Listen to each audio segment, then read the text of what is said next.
น้องไปเฮ็ดมักกะลิงควายมันที่ไปได้บ่เนาะคือลิ้นๆเลยนี่พี่น้องเด้ออยู่นี่ก็เย็นนะเฮ้ย เย็นได้พี่น้อง เย็นอยู่นี่เย็นก็นรกได้นึงเด้ลงมาเลย เกิดโรคแล้วพี่น้องก็กันเด้อว่ามาลิ้นน้ำอายเพิ่นนึงแล้วกันแจม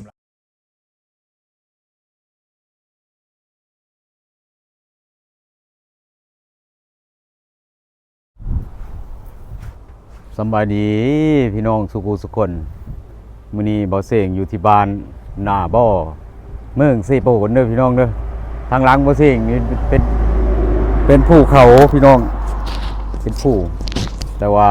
บ่ได้มาเที่ยวภูหรอกพี่น้องมื้อสิบุกเกินทางสตูดิโอของกัน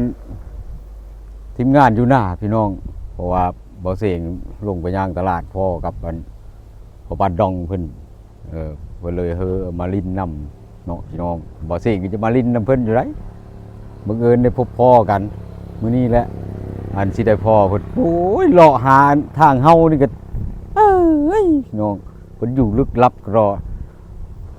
เลี้ยวเบิ่งเสือมีแต่ป่าแต่ดงแล้วก็มีทางเฮาอยู่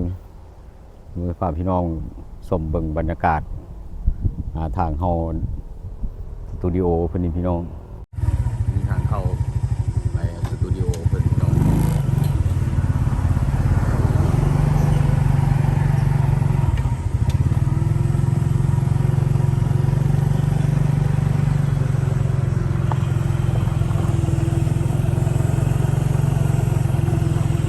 ทางเป็นโรงงาน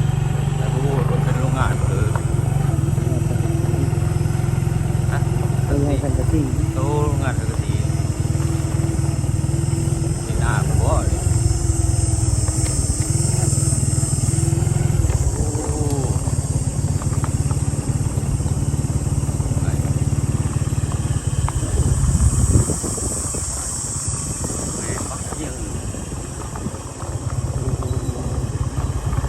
ไม่ไรนี่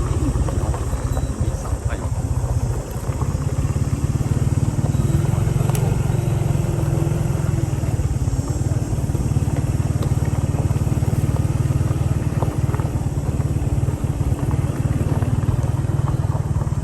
พวกไข่เน่า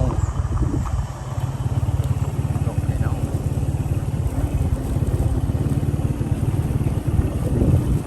จึกยากขออนุญาตของบ้านเป็นคนนั้น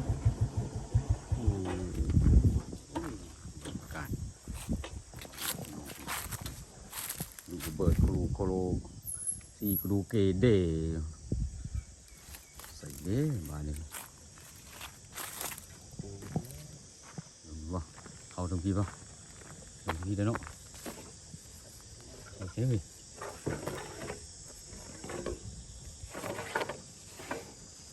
เปิดอันประตูรีโมทเพื่อก่อนรีโมทไม้ไผ่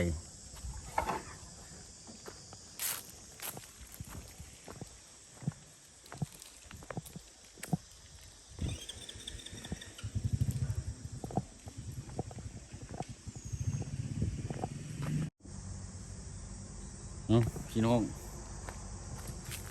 ประตูอันที่โอของอันทีมงานอยู่หน้านี่คือสถานที่ของอันอยู่หน้าอันตรงยืนเด้อมาลินมาเที่ยวดูพามาเบิ่งอันดูเบิดใหญ่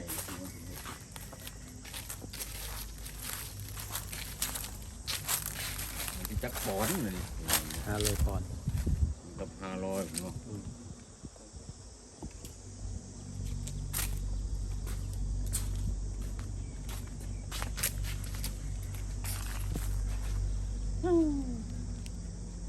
น้องไปเฮ็ดมักกะลิงควายมันที่ไปได้บ่เนาะคือลิ้นๆเลยนี่พี่น้องเด้อเขาตะกี้อยู่บ้านบ่เซ็งก็มีนะเขาไว้ดับพนาขึ้นไปขี่ขึ้นไปจะขาบขี่นี่ก็เฮ็ดคือเขาคำยนต์แล้วได้จริงมันก็บ่ไปดอกเขาถึงน้อยเนาะน้องอันนี้ก็แบบเป็นสัญลักษณ์ให้เห็นนึงน้องลูกโบมมีแม่ลูกระเบิดลูกโบมบักเหยื่อแต่ ว่าผู้เจ้าเพิ่นยังบ่ฮู้พี่น้องลอยเอาอันธรรมศาสตร์เพิ่นไปก่อนเดี๋ยวนี้ต้องมาสิเอาไปในสตูดิโอเพิ่นเป็นเป็ดไก่เพิ่นเจ้าบ้านมันก็อยู่บ่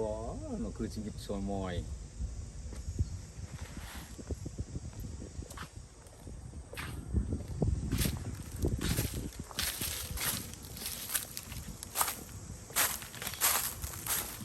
เจ็ตสกี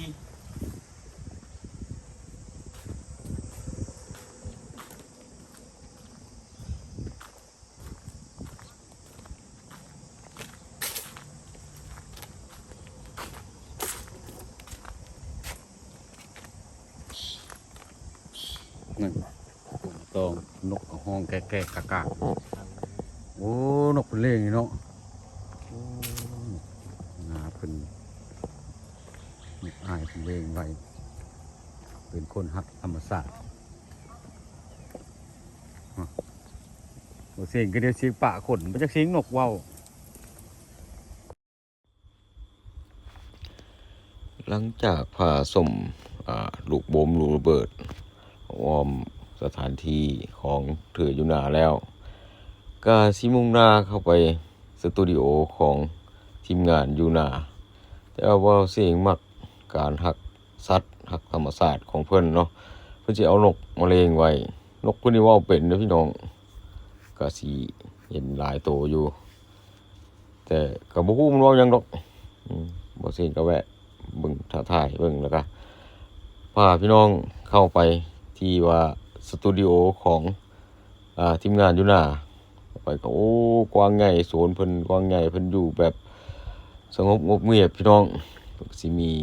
ลูกโบมตั้งอยู่หน้าสตูดิโอทางเข้าของสตูดิโอเพิ่นเพราะว่าบ่เสียงฮั่นมีนัดหมายกับพ่อบ้านดองที่ว่า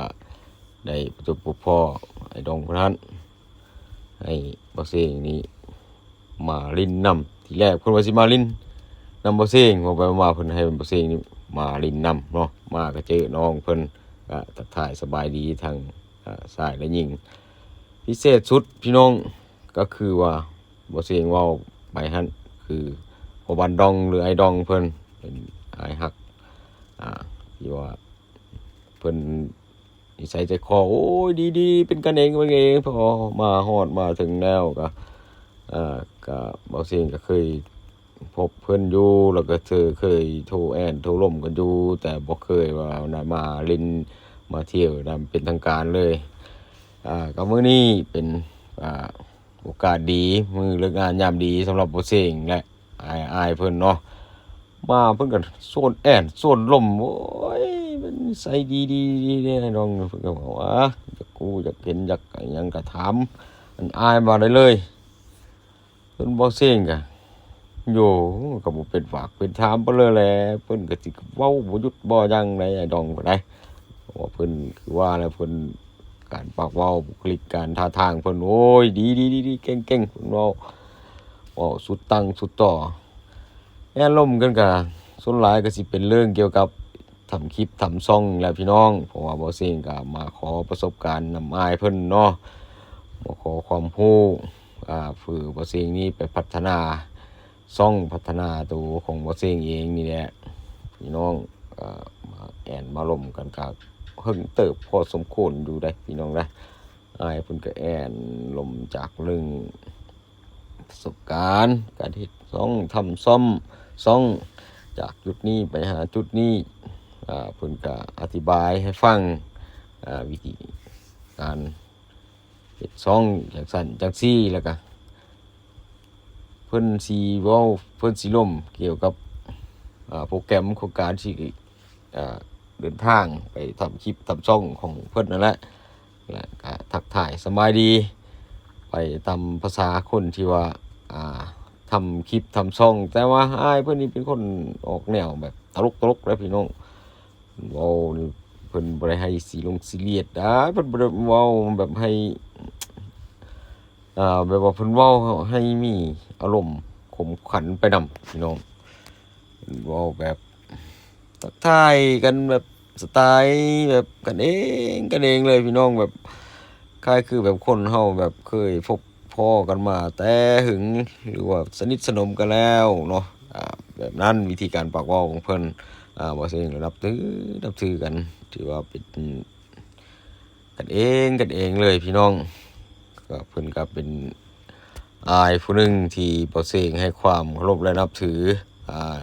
ในบุคลิกการปากเว้าของเพิ่นการทำคลิปทำช่องของเพิ่นเป็นบุคคลที่ว่าบ่เสียงหั้นให้ความเคารพและนับถือและศรัทธาในวิธีการกลยุทธ์ของเพิ่นเพิ่นเว้าเพิ่นโหอีกไปได้เพิ่นนี่เว้าไปเว้ามากก็หึงพอสมควรนะสิ่งที่จะใช้เวลาแอนลบกับเพิ่นไอ้นั่นพี่น้องก็ถึงพอสมควรอยู่ก็ได้บุญทำบุญเฮ็ดจากเพิ่นอยู่เพิ่นก็แนะนำมาอยู่พี่น้องก็หลังจากแอนล่มกันมาสักพักหนึงเวลาก็ยับเข้ามาไล่เข้ามาจันเข้ามาเนาะบ่เสียงก็เพราะว่าต่างคนต่างก็มีเวียกเฮ็ดงานทำคือพ่อบ้านเพิ่นก็มาพักผ่อนอยู่ในตัวเมืองสิโปนี้ส่วนมื้อเช้าแล้วเพิ่นสิเดินทางเข้าไปเวียดนามส่วนบ่เสียงก็มาตั้งหลักปักฐานพักเช้าอยู่ที่ตัวเมืองสิโปนแล้วบ่เสียงนี่ก็สิเดินทางต่อพาหมู่คู่ให้หมู่คู่นี่พาไปลินไปเที่ยวเพราะว่าบ่เสียงก็เคยมาศึกษาเพลงอยู่ตัวเมืองสิโปนก็2ปีเต็มๆนะพี่น้องก็บ่เสียงก็เลยอยากเดินทางมาโหนคืนอันนี้ที่บ่อนที่เคยมาพาอาศัยเคยมาห้ำเพลงเอาความรู้แล้วก็สถานที่ที่เคยไปลินไปเที่ยวแต่ข้าวสมัยบ่เสียงเป็นนักเรียนก็เลยสิได้อำลาพาจากกันออกจากห้องสตูดิโอของทีมงานอยู่หน้าสิแยกย้ายไปเพราะปล่อยเวลามันก็ค่อนข้างจะจำกัดแน่พี่น้อง อยู่นี่ก็เย็นนะเฮ้ย เย็นได้พี่น้อง เย็นอยู่นี่เย็นก็นรกได้นึงเด้เคยลงมาเลย เกิดโรคแล้วพี่น้องก็กันเด้อคือว่ามาลินน้ำอายเพิ่นนึงแล้วก็จะอำลาปาจากกับพี่น้องเพราะว่ามันก็อากาศกันเนาะก็สบายดีเลยนะไอ้ เอาอยู่ดีสบายหาเที่ยวลิ้นหากินปูกินปลาเพื่อนเลยเด้อ มากินข้าวน้ำกันไว้ โอ้ขอบใจหลายๆขอบใจหลาย หากินข้าวอีกแล้วได้เฮาเลย ๆดีๆหิว กิน นะ กินแล้วก็นอน แล้วก็นอนเด้ แต่ อ ตัววิดีโอให้ทุกคนได้เบิ่งนี่แหละ แม่นดีพี่น้อง วันเฮาอันพักผ่อนมันเงียบดีอยู่ดี โอ้ ฮะ เพิ่นว่าก่อนพี่น้องเงียบ เงียบ สงัดบ่แม่นสงัดเชียงยังล่ำได้ เงียบเอาอยู่ดีสบาย โอ้ยบ่สิ่งขอฝากช่องน้ำเพิ่นนะพี่น้องบ่แม่นเพิ่น เอาอยู่ดีสบายบ่ได้จะเอาไปหากันบ้านเพิ่นกับบ้านค่อยใกล้ๆกันอยู่ คือกันพี่น้อง คือกันแต่บ่ได้ไปหากันเด้ บ่ได้ไปหากันโดย คนละโซน คนละโซ เอา น อยู่ป่าอยู่ดงบ่ใช่เพิ่น เพิ่นป่า ไปเอาแถวชนบทธรรมดาเพิ่น โดยแม่น เอาอยู่ดีสบายอยู่ดีสบาย โดยมาดี ฐานะก็โอเคอยู่แล้วนะยังพอนะเนาะ ลูกโบมเพิ่นทั้งนั้นอันนี้ก็ยังโบมอยู่พี่น้องเนาะบ่แม่นโบมมาบีบม้อมได้อพี่น้องนะโบมข้าวสงครามบ่ได้อพี่น้องบ่ แต่อันนี้มาบบ มาแตะใหญ่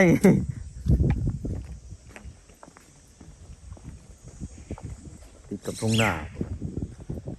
เป็นนกจุกหลายตัวอยู่เนาะ